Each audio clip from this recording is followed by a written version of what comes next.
kind of stuff. What kind of plays interest you the most? Oh, that's good. As much as I loved Shakespeare and some like grander pieces of theater, I love plays in straight theater that are like two or three characters for the entire thing. I love plays that are in one setting for the entire show. I do too. Yeah, like straight through, no changes in time, just like a whole conversation. And that's the whole play. I don't know why. Those are just really thrilling, I think, to watch and to be in, because it's like you get to live it every time you do it, literally in time. You're not stepping off stage and changing scenes. You're just telling a whole story in real time, and it's really cool. Well, I think what that does too as an audience, you're not so focused on the set changes. When you're sitting in the audience and when it's the first scene, you're like, okay, it's the set, these are the actors. But with that same set in that setting, the boundaries start to dissipate and you're really part of the show, and it's really about the characters, and you feel that you are involved.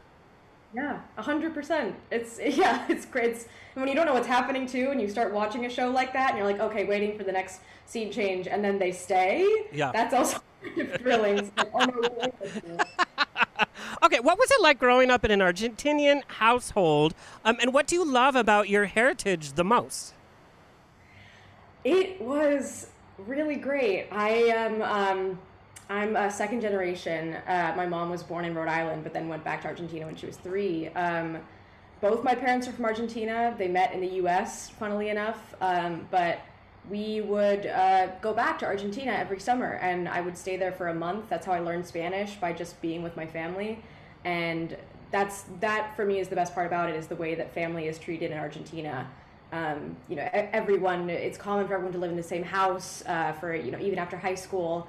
You don't, people don't kick you out of the house when you're 18, which I think is a huge difference here in the U.S. It's like, okay, you're 18, college, bye. Yeah. Whereas with more Hispanic families, it's very common to stay in the same house.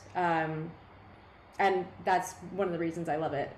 And there's also the idea of taking care of the older generation as well. That's a huge problem in the U.S., especially in the LGBTQ community. Nobody is taking care of the elders of the community. Our generation is all about me, and my success. But in other countries, you honor the elderly. You have them live with you. You take care of them. You return the favor. And I think that's a huge part. I have to tell you, I've been around the world. Next on my bucket list, literally, I make a list, and the next is going to Buenos Aires. I want to go so badly, and I'm going to be a good gay. It's because I was inspired by the musical Evita, but then the more you read about the history and the people and the culture and the food and the music and the dancing and all of that, it's like, okay, no, I'm not going to just go to the Casa Rosada and raise my arms. Like, I'm going to get into the culture. And then, you can visit the pyramids that are not too far away. I'm going to make a whole trip out of it. So you tell your parents you want to get into acting. Did they think it was just going to be a hobby, or did the family kind of know that, no, this is going to be your career? I think they knew pretty early on that I was probably going to try to pursue something in the arts. I did ballet for actually a lot of my life, and almost left school to continue trying to do that professionally, and then sort of switched into theater again. I think they knew. My dad's also a musician, so it was a little bit easier to have those conversations with one parent who did take that route. Yeah. And left school at an early age, but they did really, really need me and want me to get some kind of a diploma, just because I'm still only second gen, and they know how difficult being in this country is. So I sort of went in the middle and got a BA in the arts. What kind of musician was your father?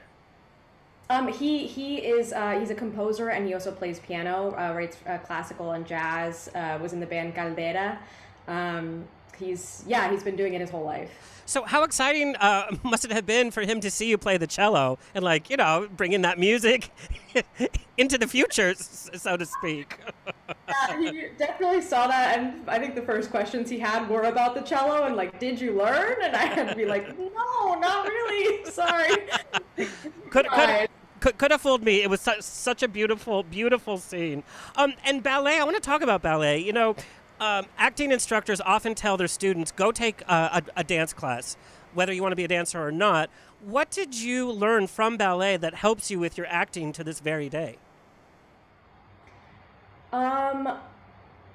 I think probably that however like well put together and technical you can be, however long you spend on the technical aspect of what you're doing, especially in the arts, like the emotion is what makes a performance. And that I constantly saw that within ballet is, going to classes for 4 hours to like sometimes 8 hours a day. Your technique is so important, and it's the thing that you are trying to hone. But then you watch dancers and you're always drawn to the one who is telling the story in their face, who there's that little something extra going on where they really understand the story that they're dancing, but in their whole body. I think that applies to theater as well. When I see like a musical, I always notice the ensemble dancers because they typically don't have the lines, but they're emoting what their character is or what's going on in the stage. And I often am distracted by the ensemble dancers so much. Number one, they're usually cuter than the principals, so there's that. But then also, like to your point, they're telling that story facially. You have talked about in one of your other interviews that you were raised in Southern California, but you really didn't feel like it was home. I was born and raised in Southern California. I will never live anywhere else, but I also sometimes feel that I don't quite belong. There's a lot going on in Southern California. Can you talk a little bit about your experience being raised in Southern California and why it didn't quite click for you at that time? Yeah, I think a big part of it is coming from an Argentinian family and not having a lot of my family here. And I think that's a big part of it. I also, I think that's something that I'm still actually trying to figure out because I do still spend a lot of time here. My parents are still here. Childhood friends are still here. I didn't realize, though, that it didn't feel quite like home until I went out of the country. Interesting. For school. And I guess for some reason, like Europe and London specifically felt different and more like home to me in a very strange way, even though I'd only spent a little bit of time there at first. I'm still trying to figure it out. Well, and you've been kind of displaced around the globe, establishing your life in London and then being whisked away month after month in Canada, then being quarantined, in a room. It's like, where do I live? I don't even know anymore. Blu, I want to know when you kind of started to first realize that maybe you weren't like the other kids in terms of fitting, the labels that were available to you at that time. Yeah, I think sort of sadly, I wish it was the case that like I started to know a couple of years ago, but I think I knew the most of what was going on when I was a kid. I didn't have people around me who knew what was going on to support me. So I was experiencing really bad gender dysphoria as a kid. I just didn't have the words for what it was, and no one around me either knew what it was or gave me the information to understand what was going on. So instead of kind of allowing me to keep moving forward, I was sort of told to just remain stagnant, and felt like for me going backwards and sort of regressing into something that I knew I didn't feel comfortable with. So it took me a long time. Well, I think you really, you really nailed it. When I came out of the closet, there was gay and there was straight, and that's all there was. And you had to be one way or the other. Being bisexual was kind of like a joke. It was like, okay, yeah, we'll wait a year or so until you're gay.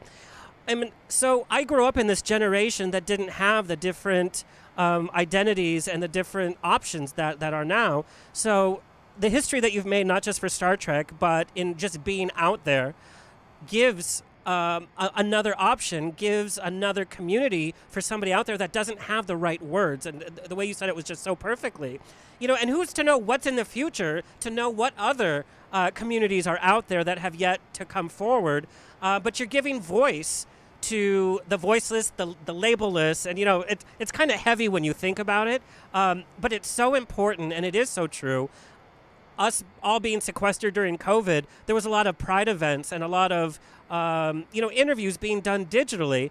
And yes, we missed being live in person, but what that did is it gave some kid out in the middle of nowhere an opportunity to connect with a celebrity like yourself or somebody who lives this life, not that's considered like being in LA. We're a little bit more a little bit more inclusive is what I want to say. But being digital and being forced to be that way, I think, made our community kind of quiet down a little bit and then focus on the actual communication and building bridges with our community because we weren't separated by distance. Yes. Oh my God, 100%. There, for a lot of the pandemic, I was really thinking about the kids who are still at home and the teenagers who are still at home, who are either not out or they are out and they're not having a good experience at home. Having the internet right now, and even having things like TikTok, I am very stuck into I only get shown the gay side of TikTok, which is fantastic, but the amount of kids who are just there to be this is where I can be, yes. This is where I can be, and it's not a problem, and getting support for it on the internet during I think it's life-changing for this year in particular for kids who otherwise, without the internet would have just been stuck at home in a bad environment with nothing to distract them, no validation coming from anywhere else. Now, you came out as non-binary. Was that your second coming out? No, that was my first, but I guess I did sort of come out when I was 8. And then it didn't really work. Didn't stick. So yeah, that was my first coming out. Yeah, and then it sort of was together though. It felt like non-binary and queer kind of all in one thing, and it's just kind of been a slow process for me. I interviewed Gigi Gorgeous last week, and she's come out 4 times. And what she says, I may not be done. You're never done. Yeah. You're always evolving. You're always learning about yourself. You're learning about the community. And she recently came out as pansexual. And she says, I've always been pansexual, but I didn't know that term, and I didn't know about it. And then the more research I did about it, she says that's totally me. But she says, if I want to come out 10 more times, then I'm going to come out 10 more times, because that's what life is. It's about who you are and who you identify, and your journey can change. Like you identify as something doesn't mean that the community on either side of the fence needs to label you or keep you at that label. Yeah, and I sort of wanted to gatekeep myself at the beginning of this journey with myself. I at first, was terrified to take up any trans space before I really realized that I was trans, and that's fine. I had this huge fear of if I change what I say, it's going to be a huge problem, and I'm going to let people down, and it's really has nothing to do with that. It is, again, it's your individual journey. Everybody is so uniquely different in our community that, yeah, if you want to come out again when you're 80, when you're 90, do it. If that's what you feel, that's fine. The whole purpose of having our community is knowing that that's okay, knowing that you're safe within it. So if things change for you, why would you be in a community that doesn't want to hear your changing life, that doesn't want you to continue to grow? So I want to talk about, we're very honest on this show, and that's what I love about doing the show. Your kind of fear of taking up trans space or, kind of saying the wrong thing, that's also, I've had fear for my own community of saying the wrong thing, because I think there's a faction of us that's so quick to attack when people don't use the right labels, don't use the right language. So instead of using that as an opportunity to educate or have a conversation, we live in this place of fear, so we're afraid to say things. We're afraid to voice our opinions. We're afraid to make mistakes, and because of that, we're afraid to talk. And I think, that's very damaging of our community.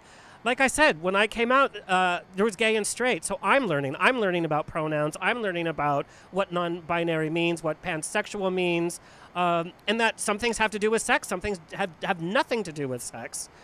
But I think that we all need to take a step back, especially after this last administration that we came out, and take a breath and let people make the mistakes, because I would say that the majority of us make mistakes not from a place of being malicious. We come out of a place out of being uneducated. And I don't mean stupid. I just mean that we haven't learned and had these conversations. Yeah, I absolutely agree. It, I think you can recognize when somebody is coming from a malicious place. Yes. Whether that's through literally what they're saying or, you know, the tone they're giving off.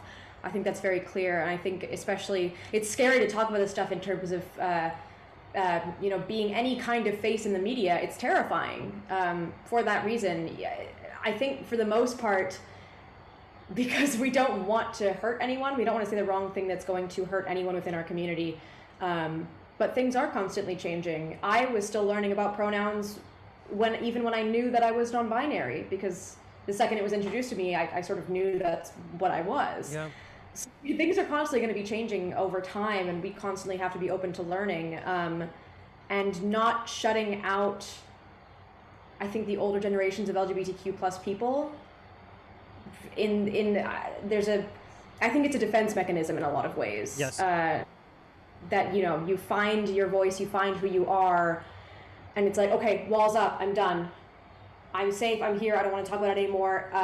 Anyone who doesn't know what I am is attacking me.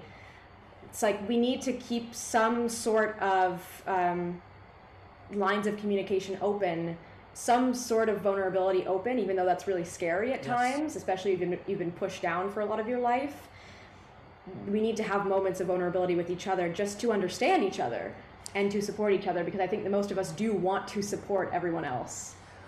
Blu Del Barrio for president, ladies and gentlemen. Now, I have to say, I was raised in a Latin household, and obviously there's the stereotype, and for good reason, that Latino households are very conservative.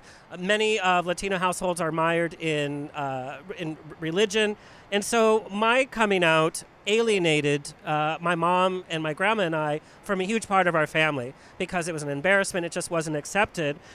How has your full family, and I mean, you know, cousins, aunts, with your extended family, how has your family unit kind of responded to your coming out and also your newfound attention? I think I've gotten really lucky with my response, not just from a Hispanic family, but just from a family in general, in that most of my immediate family and extended family have wanted to be really on board and have wanted to learn. So that's been really interesting and scary. Yeah. Because instead of just, you know, being like, okay, cool, and then maybe not talking to me about it, I had a lot of my extended family reach out to me and say, like, can you explain stuff to me? Because I want to understand what it is. And that's both, like, thrilling and terrifying at the same time. Especially because, like, there are a lot of gender-neutral language is like, starting up in Spanish as well. It's just, I think, a little bit behind English, like, where we've gotten to. But it's scary, but it's exciting to know that that's the response, to know that, you know, if I still, you know, want this relationship with my family in 20 years when I'm older, that that's still open to being, like, they're still open to having that that's not closed off, is a really nice thing to know. And it obviously does not go that way for everyone. Yeah. So I feel like I got really lucky.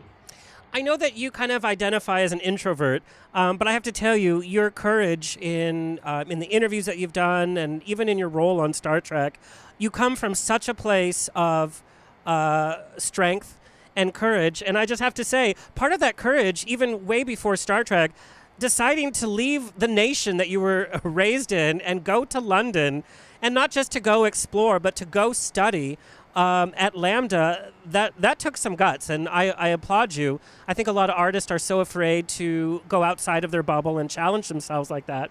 I have to know, what were some of the biggest culture shocks in moving to London? Everyone smokes cigarettes. That is true. Like, I stopped when I had to go to Toronto to film Star Trek, but I came from, you know, being a kid who was like, I'll never touch a cigarette, to getting to my school, and we'd have, like, we were there from 9 a.m. to 9 p.m. every single day, Yeah. and we had little, like, 5-minute breaks. Those turned into smoke breaks for everyone. Like, it was don't know if it's because it was a school full of people who did theater, and like a lot of us have mental health problems. But it was just like, a cigarette right now. It is very funny because we theater folk, I mean, cigarettes is a part of it. Even like singers, it's like, I'm playing a Vita. And they're like, puff, puff. Right? It's like, calm down. But that's such a big stereotype. But London on top of theater, it's like, no wonder their teeth are yellow. I swear. Literally 13-year-olds walking down the street. Yeah, like, hello, governor, puff, puff. Oh, I'm just stereotyping left and right. What were your best classes at Lambda, and what were your absolute worst classes? You're like, oh God, I suck at that class. Oh, we had like we had a history of theater class where I really struggled, and I struggled in school for the same reason. If I just need to like sit down at a desk and like read some shit, I'm not great at that. Like I learned from doing, and so we did have one class that it was our only like academic class, it seemed, in a lot of ways, and so it was really just sitting down, sometimes at like 8:30 p.m. And it sort of felt like just doing schoolwork in learning about like the history of acting. That was really difficult. And then I don't know what was the best. Everything else was great. Like it was exhausting. They were in extremely long days that seemed like it just didn't stop for a 3-year period.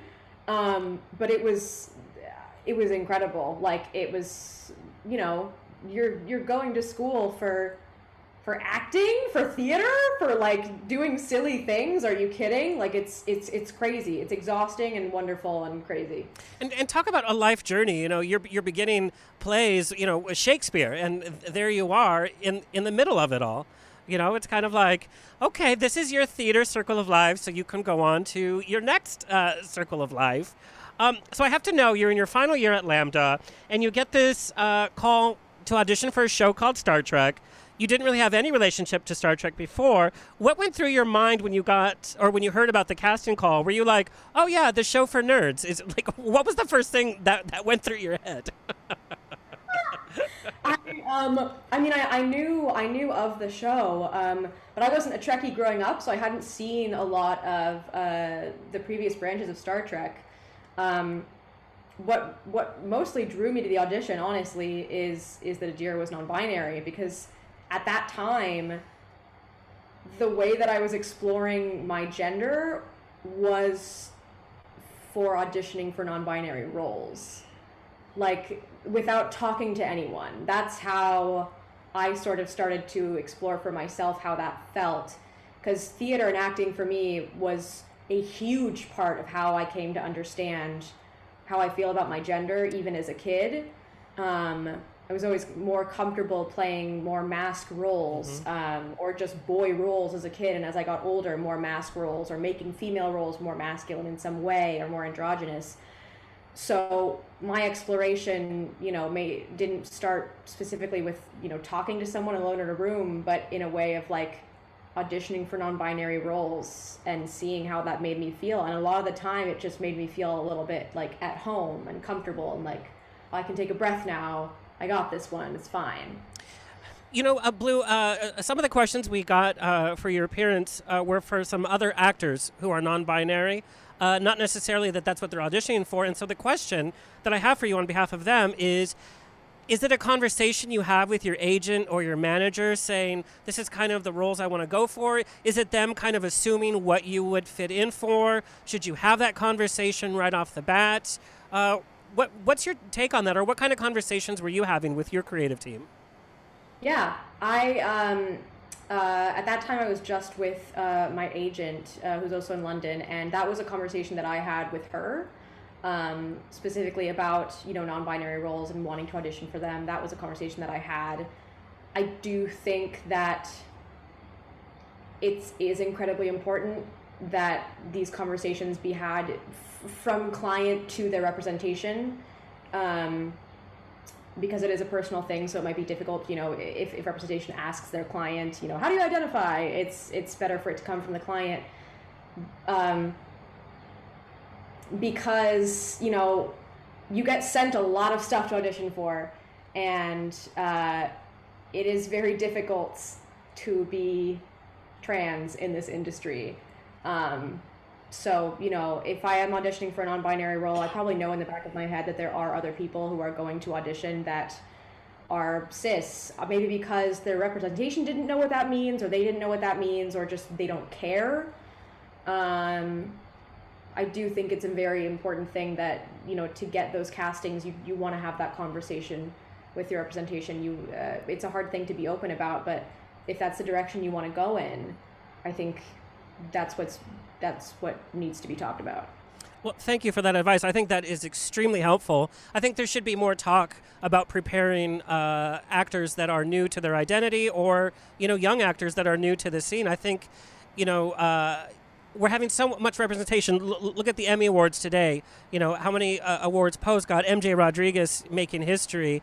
And so we now have these examples, and it's like, okay, now we need to start training the youth or actors that have just come out. We need to start having these conversations at that point when they're meeting with their agents, when they're auditioning, so we can fill the room with these Emmy nominees, you know?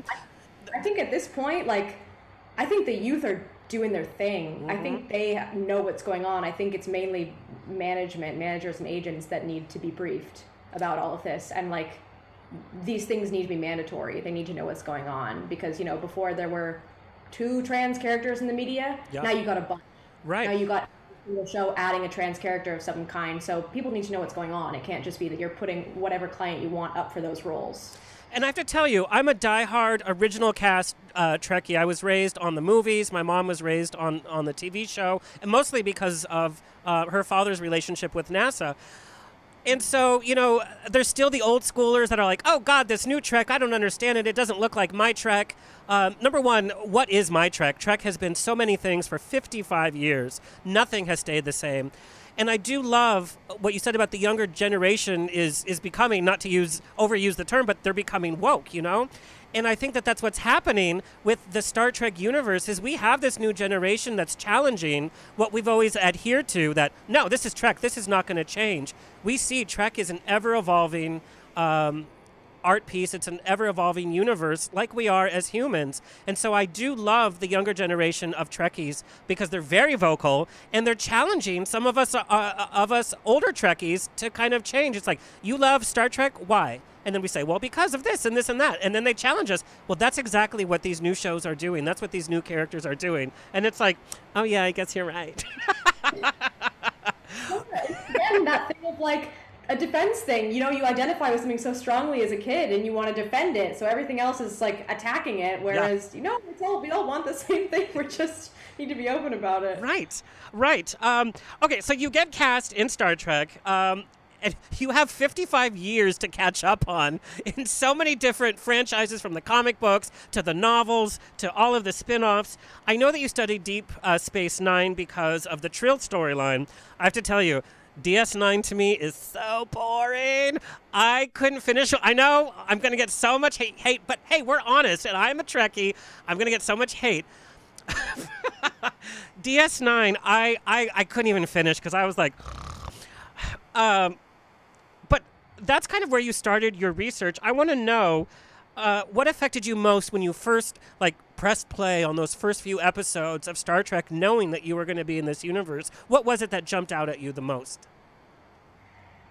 I pretty immediately understood why this is one of those shows, why this is one of the shows that are people's childhoods, it's something that they identify with for life, because of the hominess of it, because of the way that, even just immediately starting it later in life, the way that you want to oh, it's raining outside, oh, I want to put the heater on and turn on Star Trek and have popcorn. Yes. That kind of a vibe of a show.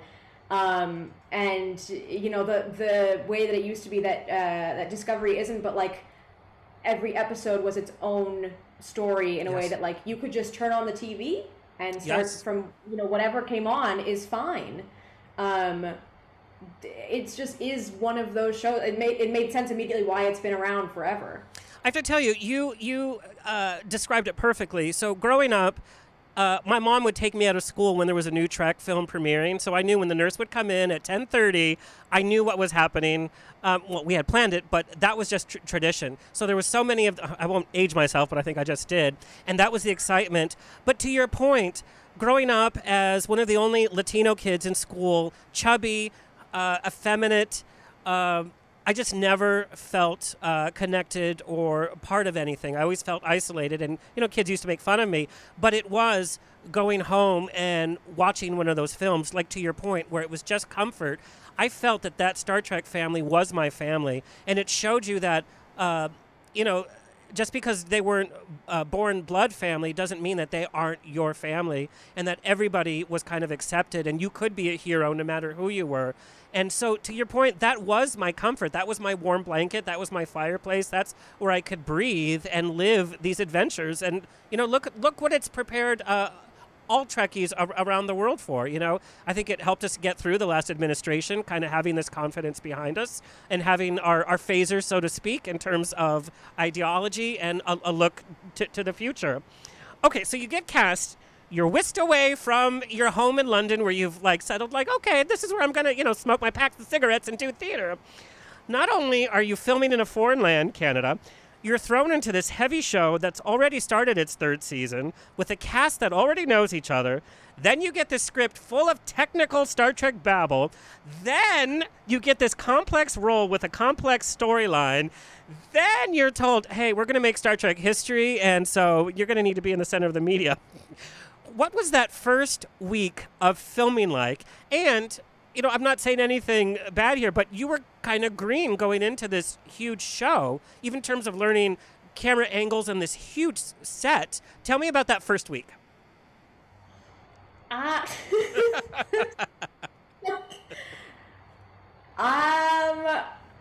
whole sort of, I think 3 months sort of blur together for me. The first 3 months, because it was so terrifying in a very good way. I think the scariest part I think came later when Ian and I got announced. Yeah. Because the whole basically year that we were filming, I didn't have to worry about that. It sort of felt like an extension of what I'd already done my whole life. Okay, well, this is the project that we're doing now. And it wasn't, a part of the media. I wasn't doing interviews. I wasn't doing any of it. Nobody knew who I was. So that part of it was kind of beautiful. And I think that's going to be dear to me for my whole life, because it's not going to happen again in that way, that I get to go to work on a spaceship with these incredible people, and Anthony and Wilson, who I knew who they were my whole life, and I was terrified to meet, and now they're family to me. Yeah. And not having to do any of it in the eyes of the media, I think was the most special thing. And the rest of it just felt like work, felt like an extension of what I'd been doing in London, just as somewhere else. I was very much ready to dive into it. Yeah. Was it a little lonely? I mean, that being said, the chemistry, and I know we have an article coming out in Metrosource next month. You talked about the chemistry and how close the cast is, but you were still kind of taken out of your environment. Of course, we had COVID, and so I know many of you were quarantined. There had to have been some level of isolation and a little loneliness during that process, too. Where did you gather your daily strength from? Did you have a mantra? What was your process to keep your sanity? I had for the third season while we were filming that, Ian was my rock. I think we were that for each other, because we were both new, we were both the youngest. It was just both of us were just kind of picked up and plopped there, and they were my biggest support system there. And then when COVID happened, and we've been filming the last season, we weren't really supposed to see anyone else outside of work, so my rock turned into my dog, who is not here right now, but is a tiny gremlin man who snorts all the time and has severe separation anxiety. So the worst rock possible. What's your dog's name? Beetle. As in Beetlejuice, because I know that you're a Tim Burton fan. That is what everyone thinks. It had to be a nickname because I wanted to name him Beelzebub, but that was too long for anyone to say. Can you imagine? Can you imagine that dog license? But who's a what? Just turn into Beetle. Yeah, I love that. I think it's kind of ironic that Star Trek has always been about inclusivity, equality, and pushing the social norms. It took 55 years for us to see the first gay couple on TV, the first trans character, the first non-binary character, and that your character, Adira, has to come out even in the 32nd century. That scene that you have with Anthony, it was like a silent moment where I could feel like this universal like pin drop. It was such a shift in the Star Trek universe, that scene, and the fact that it was so quiet and intimate. And then the show moved on. Do you know what I mean? But it was such a special moment. Tell me about working with GLAAD and the producers on making Adira true to the community. I think a lot of that came from when I got the job. I was immediately connected with Nick Adams at GLAAD, who has been another big support system for me. But he was like the mastermind makes it sound bad. He was like kind of helping everything run smoothly behind the scenes in terms of everything trans related with me and Ian's characters, and especially that scene. I talked very openly with the producers and with Nick about how I wanted that to go. Even earlier on with Adira's pronouns, everyone was very open to like, what do you specifically want to do with this? Like, we want to know where you're coming from so that we can make this accurate to you as a person. Literally Blue, not even Adira, just me. And Nick was a huge facilitator of that. And I'm really grateful for it because when we started filming the show, I don't think that I would have been ready to use they, them pronouns as the character because I had just begun using them in my own personal life. So Nick and the producers allowed me to have that space to tell my family, to get a little bit more comfortable in my own life. Wow. Before Adira came out. So it was this weird, such a weird, bizarre experience of playing this character who I knew Adira was non-binary. So even when they were getting misgendered, it was like weird in my head, but I was like, no, but this is good because I need this because I also I just wanted it to be as transparent as possible with my own story because there are so few non-binary characters still. I just wanted it to be as truthful as possible. And the nice thing about it being in Discovery's world is Anthony's reaction. I think that explains it all. It's just like, okay, cool. Yes. And then you never see them misgendered again, and you never see it talked about. Blue, it's funny. Like I said, my mom and I have shared Star Trek since I was born. And she is a huge ally to the LGBTQ community, but we still find things to talk about. That episode opened up a whole new conversation about the growth of our community and beyond. And so even an ally like my mom, even a diehard Trekkie like my mom, there's still stuff to talk about and still stuff to explore. And this gave us an opportunity to build on our Trek fandom together. It gave us an opportunity to build on my role in the LGBTQ community and her role as an ally. It was an educational moment and an intimate and such a joyous moment. I had the same kind of feeling when, Kamala Harris gave her acceptance speech. You get this excitement for the future and that there is no limit to the future. And what you brought to the character, and we know all good Trek characters come from such a place of sincerity, such as Doug Jones in Discovery. Even behind that latex, there's this sincere energy that he has, and that's exactly what I see with Adira, that it comes from such a wholesome, sincere place, and it just brightens the Star Trek universe. I just have to tell you. Okay, so we are going to take a peek at Season 4 trailer that was just released, and then we're going to chat a little bit. I know you can't say anything, but we're still going to chat about that. So let's take a look at Season 4 trailer for Star Trek Discovery.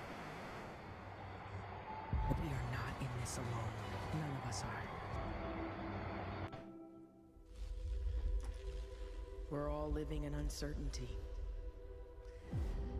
even for a crew as familiar with it as this one. The stress is taking its toll. But we are not in this alone. None of us are. 5 light years across. That's the size of the gravitational anomaly. Where's it headed next? It could go anywhere. And we may not have any kind of warning at all.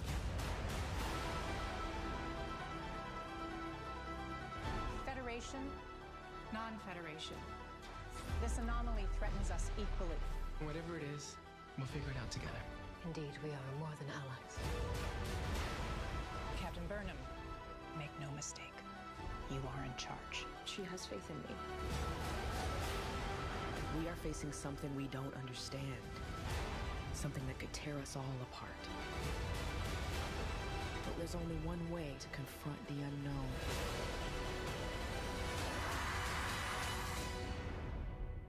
Together.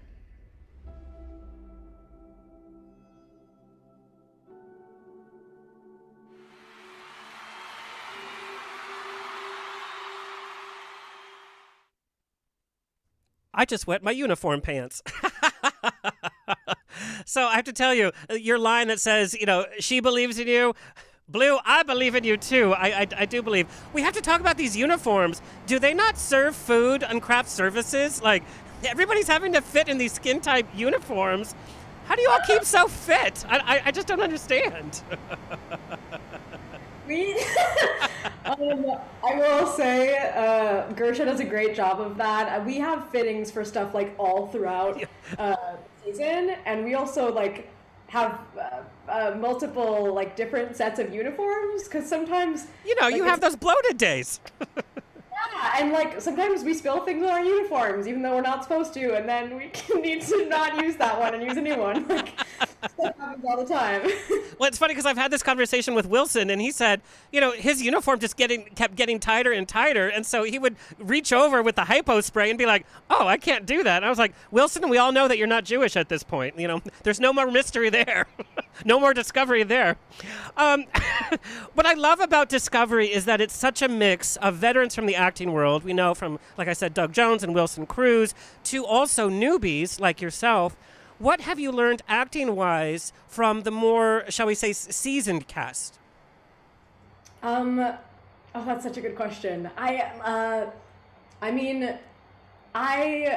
was a huge fan of Anthony and Wilson's before I came, and I don't know, and Doug as well, and Mary is incredible.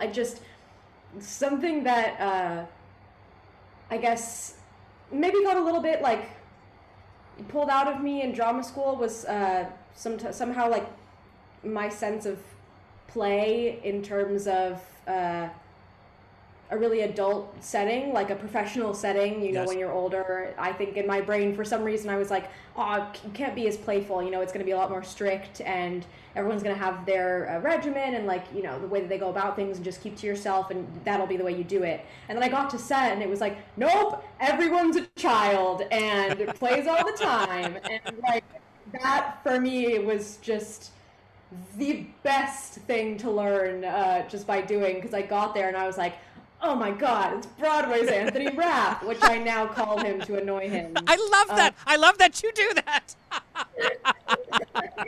I got there and they were all just he just sings on set, and it's just everyone is having fun. Everyone wants to have fun and be playful and have a good time. And I was like, of course, that makes sense. Yeah.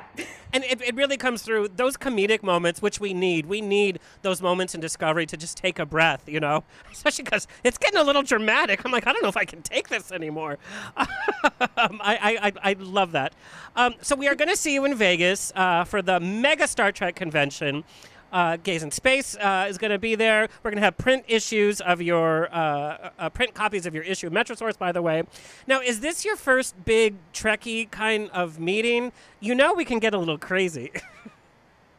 This is my first, not only Trek meeting, this is my first convention ever. Wow. So I'm very excited. Be afraid. Be very, very afraid. No, I'm just kidding. No, I think what you're going to realize, and Dan Deevy, who's coming in to talk about from Gaaays in Space, is some of the special moments that kind of come from these conventions. People's lives have literally been changed from being able to meet somebody from Star Trek or being able to meet a fellow Trekkie who shares their own life story. We're going to hear how Dan's love life was affected, by the way, from one of these conventions. But there is that also fanatical sense that you're going to get people asking you about the blueprints or the technicality or, certain things. I hope you're ready. Has any of the other Trek celebrities given you some pointers on how to survive your first convention? Yeah, definitely. Everybody else in my cast has been trying to give me some advice, and I know they'll probably give me more when we're there. I'm gonna try to come at it as as transparently and honestly as I can. I am also somebody who has a pretty severe anxiety disorder and depression, so I'm a little bit nervous on that front because I don't want anyone to have a bad experience. I want to make the experience fun and great and memorable for everyone. So I definitely feel myself putting a lot of pressure on myself, but I think overall it's just going to be really nice to finally meet people who identify with the show and with the character. I think, you're going to be there for 10 minutes and you're just going to feel like you're part of family because you are part of our Star Trek family now. I interviewed you for the upcoming issue of Metrosource, like I mentioned, and I asked you what you thought the future of non-binary actors in Hollywood looked like. And you responded with one sentence that just kind of stumped me because I was like, duh, of course. You said, hopefully, we can just say actors. When I asked about the future of non-binary, she's like, well, they'll be called actors. I'm like, oh, yeah, that makes total sense. And I think we will get past those headlines that openly gay actor, openly gay athlete, or non-binary actor, or trans actor, and we're going to start focusing on the actual acting and the stories that are being told. So I love that that's the future that you see. What I have learned from my own studying of non-binary is that there is no actual definition. And so I would love for you to share with our audience what non-binary means for you. Yeah, I definitely see it as more of an umbrella term and definitely coming into its own as an umbrella term for a lot of people. I know personally, so I can only speak from my own experience, is that existing in this world and being perceived as a female or a woman and going through life like that, I was not comfortable. And I wasn't happy, and there were a lot of things that felt wrong with it. I also think that if I were to exist in this world being perceived as a man, I think I would also feel uncomfortable and not feel whole or entirely there. It would feel wrong in some way, and that's the simplest way that I can put it into words, because truthfully I think I'm still getting there. I think I'm still on my journey, but now I feel like I'm on a journey, whereas before I felt sort of stagnant and stuck. Yeah. Thank you for sharing that. Trevor Project literally just recently reported, yesterday, by the way, that 1 in 4 LGBTQ youths identify as non-binary. This figure blew my mind, by the way. Or they identify as non-binary or somebody who does not identify with the traditional gender dichotomy. What is your message specifically to this LGBTQ youth group? I would say to not let that go. If you have a gut feeling, if you have an instinct, if you have, an awareness, even at your age of, something's different, or I feel better when I do this, or I feel better when I wear this, or when I'm called this, hold on to that, and please try not to let anybody in a position of power or any adult figure tell you otherwise. If that is something that makes you feel comfortable, if that is something that you want to pursue, and you know that you are happy being perceived a certain way, don't let that go because of what anybody else tells you. And don't let anyone say you're just a kid, or you're too young to think that, you're too young to know that. It's absolutely not true. Blu, I could talk to you hours and hours and hours, and a little birdie told me that you're in LA for the next few months, so I would love to continue this conversation. Yes. Yes, please. Blu, can you tell our audience where you want them to find you and follow you? Yeah, I am on, what am I on? I'm on Instagram and Twitter, just at Blu Del Barrio. Very easy to find you, and I love your social media. Thank you so much for taking the time to chat with us. Thank you for making Star Trek history. Thank you for being you. And we're going to see you in Vegas, by the way, in August, so everybody look that up. And I know you're not a party animal, but I might get a glass of Romulan Ale in you somehow. And then we're going to talk some behind the scenes. Then we're going to talk about Wilson Cruz's tight outfit. We're going to share notes. Blu, thank you so much. Live long and prosper. Thank you so much. Ladies and gentlemen, Blu Del Barrio, thank you so much. Okay, we're going to take a quick break. When we come back, we are talking to Dan Deevy, the executive director of Gaaays in Space, which is a national nonprofit. They're doing a lot of stuff for the representation of the LGBTQ community in sci-fi, but also they're working with actual scientific companies. Once we head into space as a people, our people are going to be part of that people. We're going to find out more about that when we come back. All right, and we're back. Dan Deevy is a veteran producer, host, entertainment journalist, and celebrity interviewer. He's also a proud gay man and a lifelong Star Trek fan. After nearly 2 decades of successfully carving out his own unique space within the entertainment industry, he decided it was time for a change, and in 2015, he launched a massive grassroots social media campaign called #WeWantWorf. To convince CBS that Star Trek should return to the small screen with a series about the Klingon Empire called The Worf Chronicles, of course, starring and created by our friend Michael Dorn. The campaign's message was successfully received by CBS when Dan delivered nearly 70,000 mini muffins sent in by fans from all around the world to their offices with a note saying, "We want Worf." Don't worry, all the muffins were donated to local food banks. Deevy's next project was born out of the 2016 release of Star Trek Beyond, which included LGBTQ characters for the first time in the franchise's history. And it initially intended to be a single celebration, a casual get-together. Dan has now spent the last 5 years being head of Gaaays in Space, 3 A's in each. It's now a full-fledged official 501c3 nonprofit specializing in activism and advocacy for the continued inclusion of LGBTQ characters in entertainment, and since its founding has hosted over 100 events which have spanned a dozen major U.S. cities, featured more than 60 celebrity guests, and have been attended by well over 10,000 fans. During COVID, they kept the party going digitally. And every reach of the universe was able to connect with their favorite Star Trek celebrity. Dan is gearing up for the Wrath of Vegas from August 10th to the 15th, where hundreds of LGBTQ Trekkies will converge for panels, meet and greets, cocktail parties, game nights, and a finale extravaganza at Vegas's Piranha nightclub. Please welcome Dan Deevy. Oh my God, Alexander, you just made me so much more excited about what I do than I have ever been before. Because holy cow, that, my friend, that was an introduction. Oh my God, thank you. How are you? I'm doing so well. And I know that you're staying up late in New York. I'm so excited about Vegas, by the way. I'm so excited to find out about your organization. But I want you to tell our audience how you first came into contact with Star Trek. And this is going to go back to Blu's point of how every kind of episode was its own story. Tell us about your first Star Trek experience. So a very long story, very quick.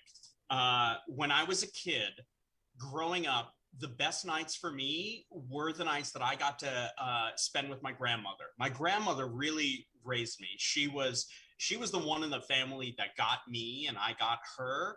And so anytime I could spend with her, it was the best. And so we had a ritual. We would watch The Honeymooners, Jackie Gleason's The Honeymooners, at 11:30 p.m. on WPIX in New York, and then at 12 o'clock, Star Trek would come on. For some reason, the promo for coming up next, Star Trek, terrified me. That's so funny. I don't know what it was. All I knew was that I was like, Nana, turn off the TV quick before that show comes on. Turn it off. And this was pre-remotes. So one night, well, Nana was tired. I was tired. We didn't turn it off. We didn't get up to turn it off. And the episode that came on was Mirror Mirror, which is a scary episode, by the way. Oh, but so smart and so, interesting. And we watched it, and I was like, well, that was pretty good. Like, I guess maybe I was thinking like Twilight Zone. Oh, I love Twilight Zone. But then it was like, this is fantastic. And then, cut to however many years later, I'm not going to do the math. I've kind of lived my life based on the philosophy of Gene Roddenberry, infinite diversity in infinite combination, because watching these characters week to week, making the right choice, despite the personal cost, always doing the right thing. These were my heroes. I had Nana. I had no one else in my family that I could look up to and want to emulate. Like, the best I could hope for was, okay, they did this, so I'm going to do the opposite. And that'll probably mean that I'm right. So Star Trek for me was, they raised me. Captain Picard, Captain Janeway, Sisko, like, they raised me. So when I was in college, I ended up working at the WNYU, NYU's radio station, became the news and entertainment director. And they made the mistake of saying to me, they were like, Dan, any known celebrity that you can get to speak with you, have at it. Yes, put them on your show. Fantastic. So I said, great. I am going to totally abuse my authority now and ask every Star Trek actor possible to sit down and talk to me about the stuff they're doing. And most of them said yes. So I got to meet my heroes. I got to meet them and talk to them and learn from them. And it became the foundation for my career in entertainment journalism. I spent almost 20 years. I ran a website called cinemasource.com. I did radio stuff. I did TV stuff. But finally, it got to the point where I thought, you know what? Enough of me talking about other people's successes. I would like to have my own. But so Dan, I just have to ask, weren't you supposed to be a lawyer? Wasn't that in the cards for you? Because you're the first kid to have gone to college, right? Mm-hmm. Yep. In the family. And the family was thinking, that cartoon moment when both eyes turn into dollar signs? Yes. Like, cha-ching, and dollar signs? Yeah, that was me as far as my family was concerned. So, yeah, I was supposed to be a lawyer. I took one pre-law class, and I think it was maybe 2 weeks into it that I realized I hate this. Like, nothing about this is dramatic. Nothing about this is revealing as to a deeper truth.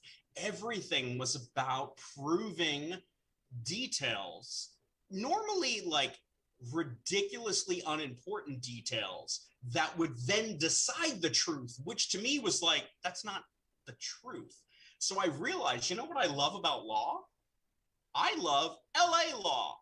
I love the moment in Star Trek The Next Generation when Picard is facing off against a prosecutor about, have you fully recovered from your experience with the Borg? And it's just like, and then he brings the truth. So I realized, you know what? I don't love courtroom stuff. What I love is the drama. As every good gay boy. Oh my God, Alexander, not coincidentally so, but soon after came out as gay. I'm not saying they're connected. Now, Dan, as a journalist, you were able to visit the sets of Deep Space Nine and Voyager on actual filming days.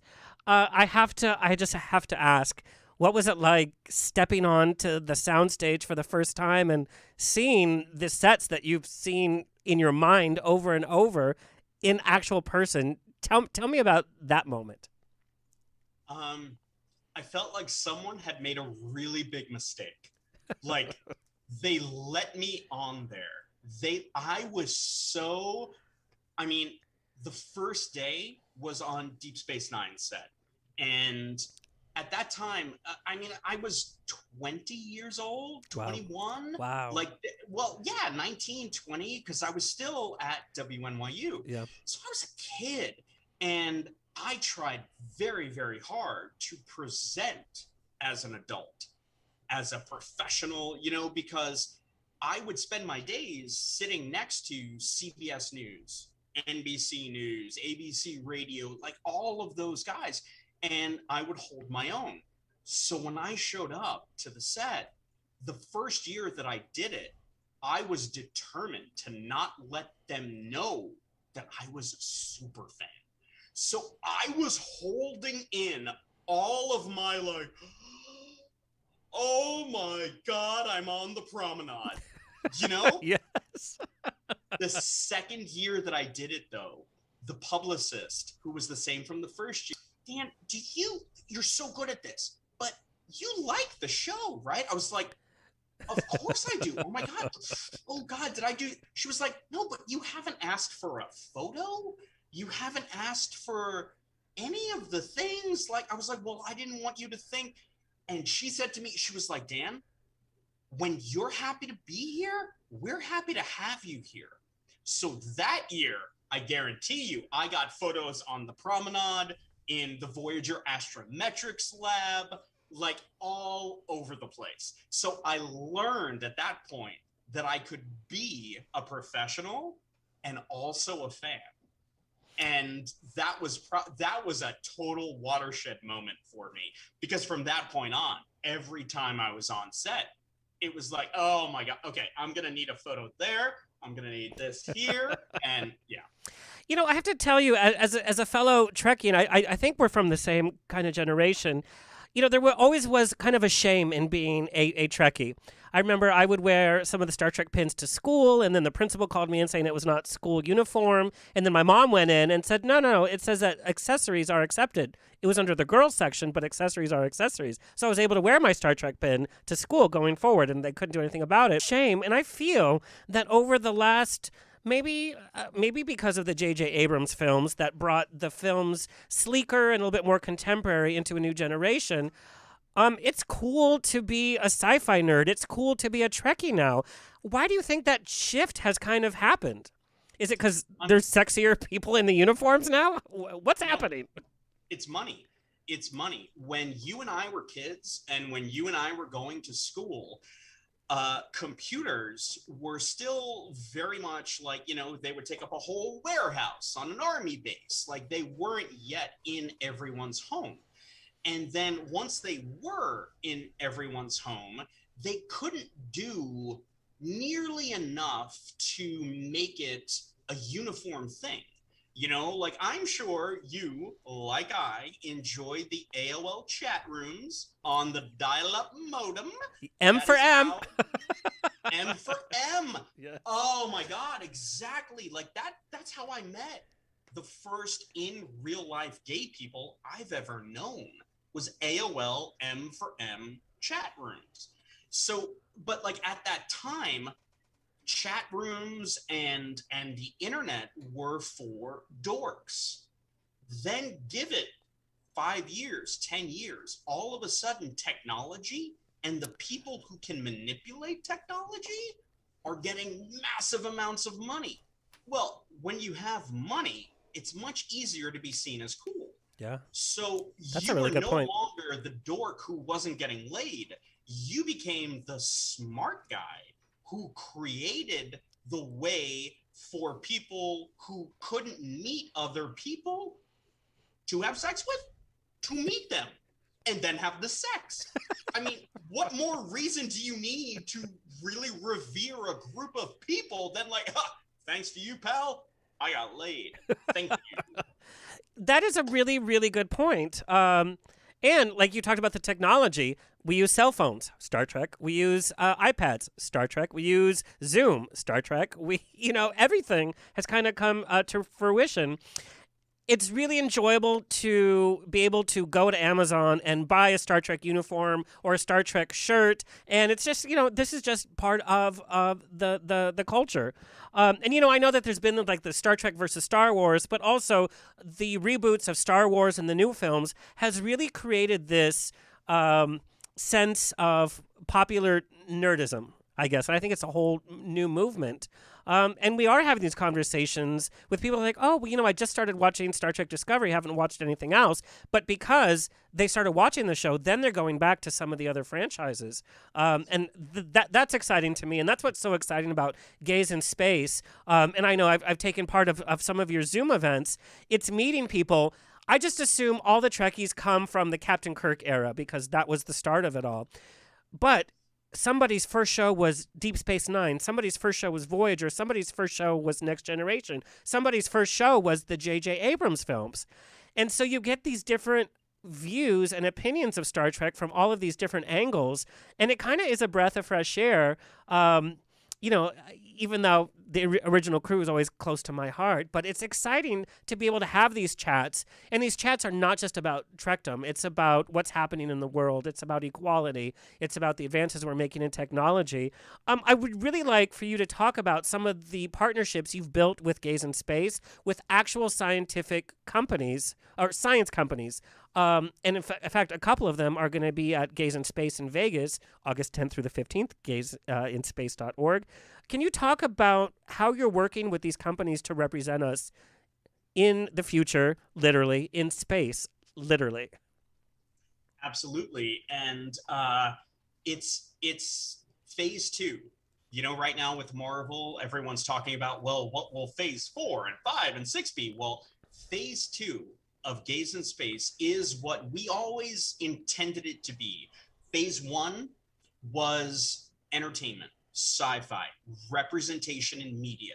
Because look, if you're a kid and you do not see yourself in the media that you're watching, especially when you're watching a story about the future, if you're not there, that is incredibly disheartening. That we all, we grew up never seeing ourselves reflected in the media that we were watching. Yes.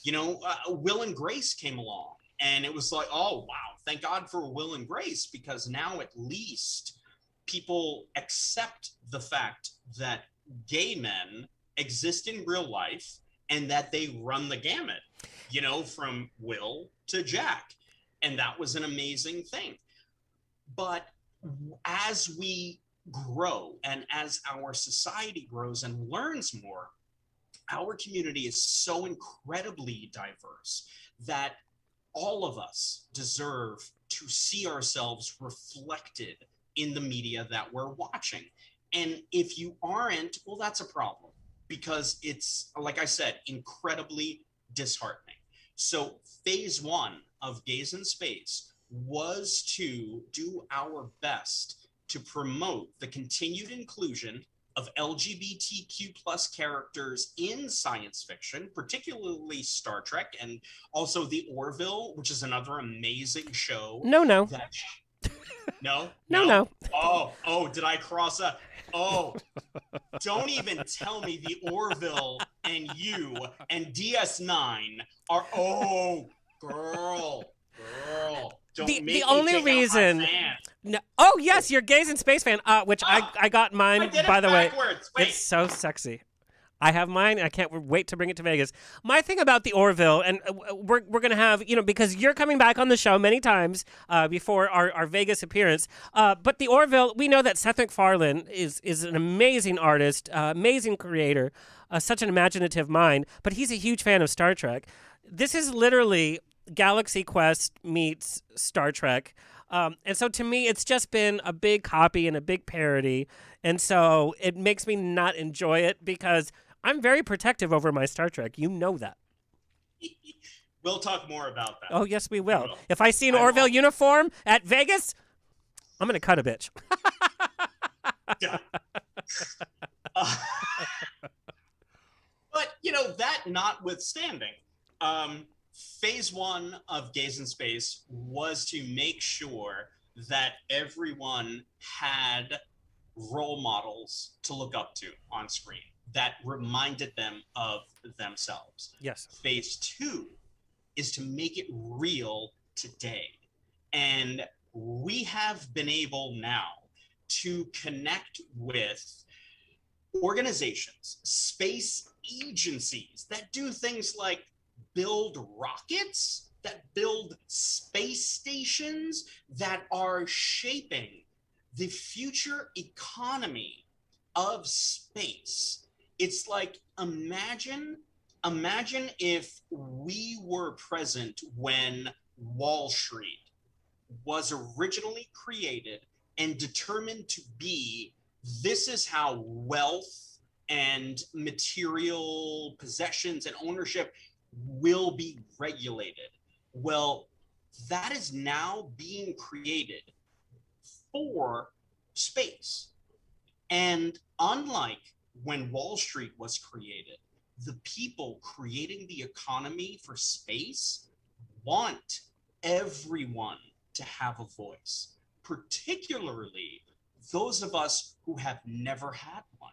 So the organizations that Gays in Space has partnered with are keenly interested in making sure that the LGBTQ plus community and other overlooked communities of the differently abled, communities of the elderly, communities that normally you would think, well, NASA is not going to take that person because they're not, an astronaut.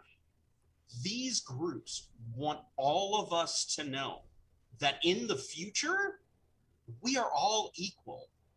We are all worthy of going to Mars, of going to the moon, of when, God forbid, Earth is no longer habitable, not that crazy of a thing to say, everyone. Yeah. We can, all of us, everyone, can go someplace else and start something new. So we have been working with several organizations. The first who will be with us in Vegas is an organization called MMARS, MMAARS.com. I'm so excited about this, you guys. I can't even tell you. Please share, because I know the details, but I mean, I cannot. I would drive all the way to Vegas just for this one thing. It's so cool. They are going to have a full area next to the Gays in Space booth in the vendor's room during the 55-year Mission Creations Convention. It'll be the Gays in Space booth and then a big MMARS display. They're bringing 2 of their pods, which are basically like biodomes. Like, how would you live on Mars if you were on Mars? Well, they recreate that, and they have made it into, again, 2 pods. And inside the pods, there's a virtual reality experience, plus several like science experiments that you will do as though you were a colonist on Mars. And when you come out of it, you get to put on an actual spacesuit. Now, if you're Dominic Keating from Enterprise, it's the last thing you want to do because he hated those things. But if you're a normal person who's never done, you're like, oh, I get to feel what it's, you put on the whole thing and you stand in front of a blue screen, and then we put this beautiful Mars background behind you. You get this gorgeous novelty photo. It's going to be fantastic. They're also hosting their own panel during the convention. And it's one of the most exciting things that Gays in Space has been able to do during phase 2. We also are working with an organization called Foundation for the Future. Foundation for the Future is exactly what it sounds like. They are laying the foundation for the future. And Tim Chrisman, who is the founder of the organization, he and Dr. Susan Jewell from MMars will be joining me on stage for the Gays in Space panel, which this year is going to be called Gays in Actual Space.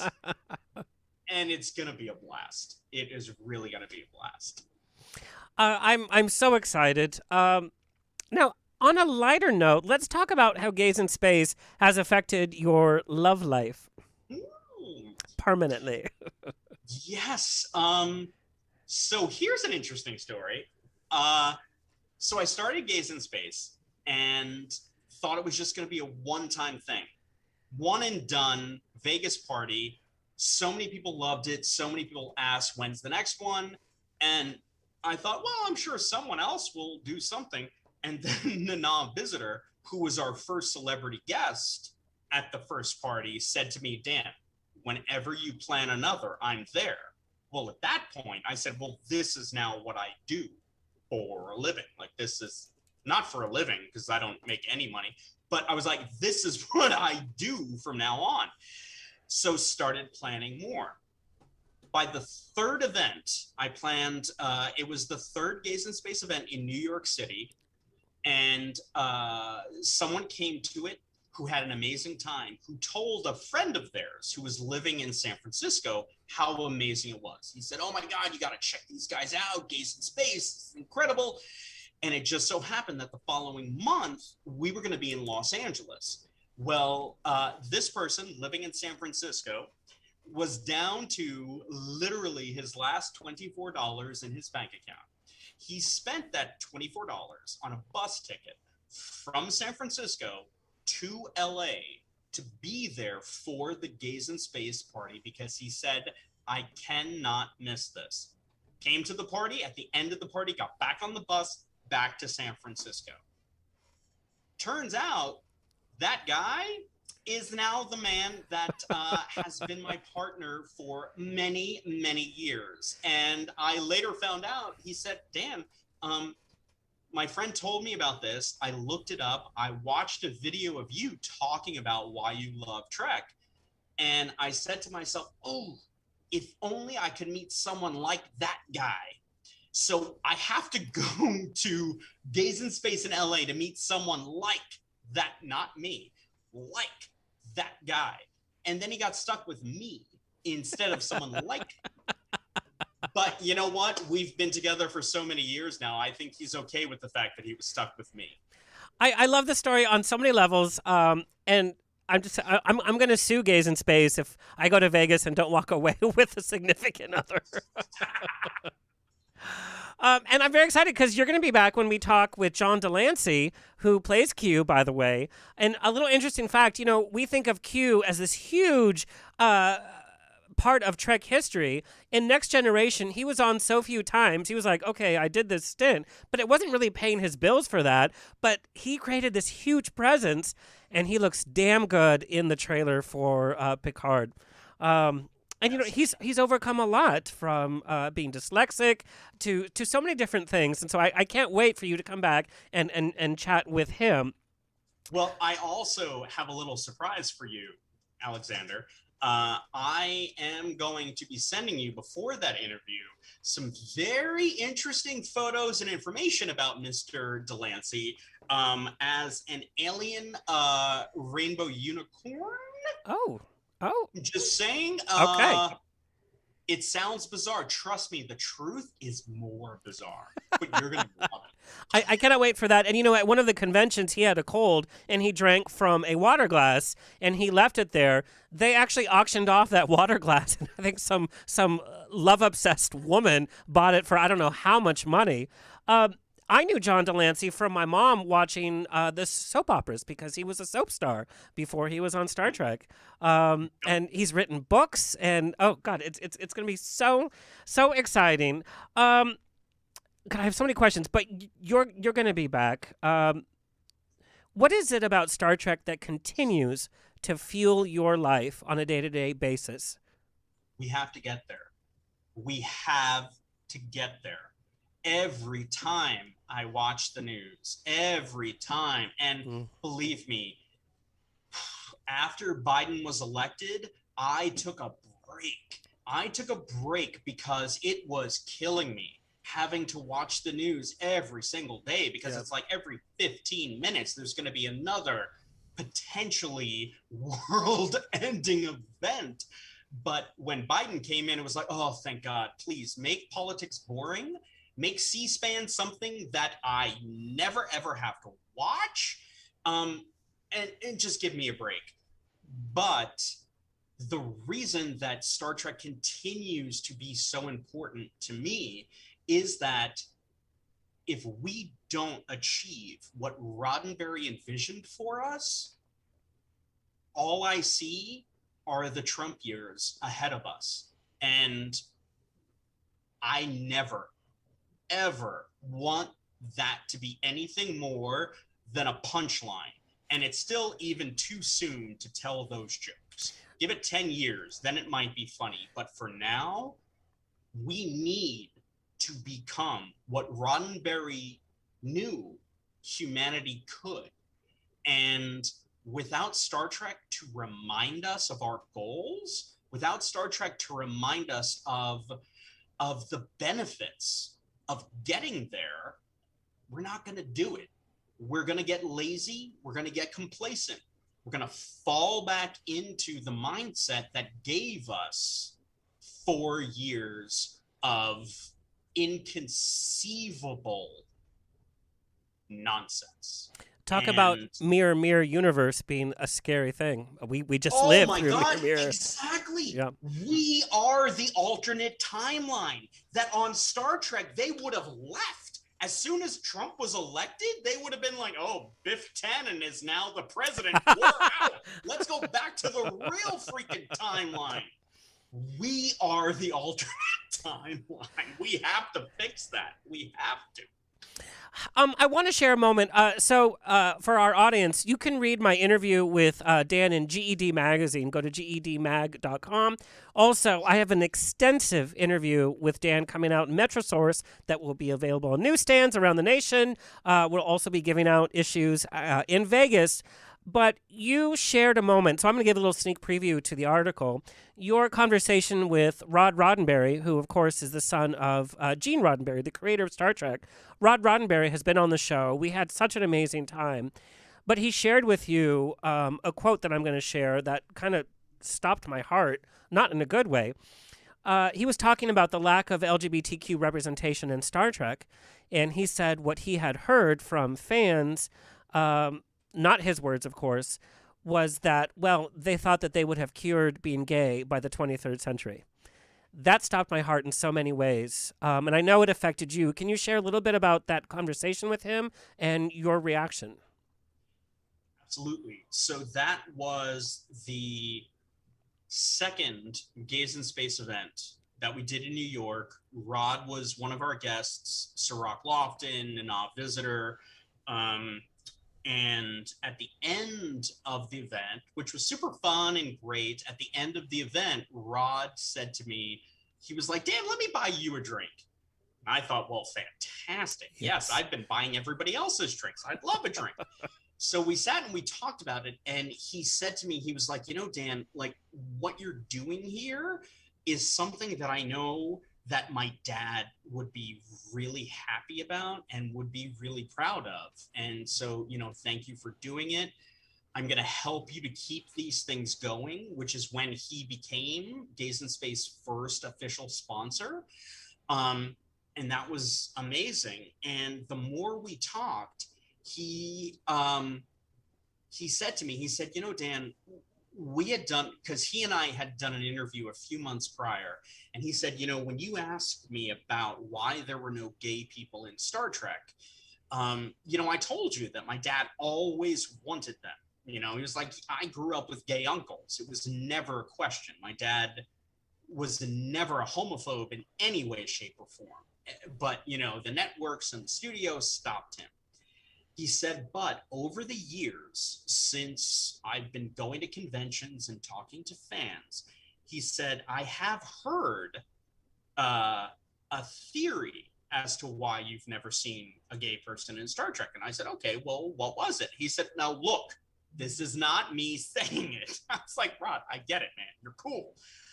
But he was very, very careful to make sure I knew it wasn't him, because he said that there are people who said the reason you've never seen a gay person in Star Trek is because it's been cured by the 24th century. You know, like, there's no cancer in the 24th century. So obviously there would be no gays in the 24th century. And just like you, breath gone. Up until that moment, I thought what I was doing with Gays in Space was fun, was reassuring. I didn't think it was essential. When he told me that, that's when it became essential. Because when you look at the history of Trek, and if you look at it from the perspective of someone who believes, who truly believes that scientifically being gay is wrong, is some kind of anomaly, is whatever. If you were to believe that, that explanation makes sense. That explanation is completely logical. And that terrified me. Because it's one thing to be a crackpot with a crackpot theory. It's another to be able to logically support it because there's no evidence to the contrary. So at that point, it was just like, you know what? No, this has to continue. It has to get bigger. It has to get louder. And the world needs to know that the reason there were no gay people in Star Trek was because the studio said no, the executives said no. The creator, the man who created infinite diversity in infinite combinations that so many of us have modeled our lives after, knows that we exist and we will exist in the future. But those people who think they have some logical reason for why we are not there, they need to know that's incorrect. And Star Trek Beyond started it. Star Trek Discovery hammered it home in a way that I could not be more proud of. So yes, all of that came from my conversation with Rod. That's what made Gays in Space fun and cool and transferred it into necessary. Dan, you know, we're going to talk for hours and hours and hours, and, you know, there's no last call in Vegas, so I'm scared at what time we're going to hit the sack, because I know that you're going to be doing all the day stuff, all the evening stuff. I'll show up at the receptions in the evenings at the Rio Suite, by the way, that Gays in Space is taking over. Can't wait to hang out with you. You're going to come back and tell some more Trek stories and some more personal insight when John Delancey, as Q, comes back. Can you tell our audience where you want them to find you and follow you, and where we can buy tickets for Vegas? Absolutely. So you can find us on all the social medias at Gays in Space, 3 A's in Gays, 3 A's in Space. And for tickets, go to our website, which is Gays in Space, 3 A's in Gays, 3 A's in Space.org. As soon as you go there, the first thing you'll see on the page, boom, there it is the Wrath of Vegas celebration. You click on that and you'll be able to purchase tickets to our VIP receptions in the Penthouse Suite Tuesday night through Friday night. You'll be able to get tickets to our Saturday night party, which is our big finale party at Piranha Nightclub, the Wrath of Vegas. Yeah. So you can find us pretty much everywhere you look on the socials at Gays in Space. Dan, thank you so much. You know, I'm going to text you all day tomorrow. Hey, I love you, Alexander, and thank you so much for everything that you've done for us, for how much you have helped us to make Vegas what I know it's going to be, which is amazing. You are fabulous, and just also super props on the interview with Blue. Like, that Love was Blue. I mean, people don't know this. I showed up way earlier. Yes, than you did. I was like, needed you know, you're to. early. I had to, because I really wanted to see it, and it was such a wonderful interview, and you're so great at what you do, and I'm so excited for Vegas. We're gonna kill it, man. We're gonna kill it. Me too. Thank you so much. You know, we are all family. All right, we're going to continue this Trek conversation for the rest of the month. Although next week, we have somebody that's here for just 3 days. We have Robert Bannon from Saturday Night Live. He's coming in studio. He's literally in LA for 3 days, and we got him for one of the nights. He's going to tell us about the reality of SNL, what happens behind the scenes, what a week is like. He's also going to talk about his singing career. We're going to talk about the Emmys in SNL. We're going to talk about the future of SNL. We're going to talk about the past of SNL. I'm very excited for that. And that's all, folks. It's always a grab bag of fun every week here. Big thank you to our fabulous guests, Blu Del Barrio and Dan Deevy from Gaaays in Space, my engineer, Sean Lusk, who's limping around because he's injured, our intern, Alexis Mendez, our researcher, Mama Rose. Get your tickets for Vegas, gaaysinspace.org. Also, please like, share, subscribe, so we can continue bringing the show to you for free. There's amazing guests coming your way, and we're going to take a couple of weeks off in August, but when we come back, just you wait. Stay happy, stay healthy, stay sexy, stay tipsy, and we'll see you next week.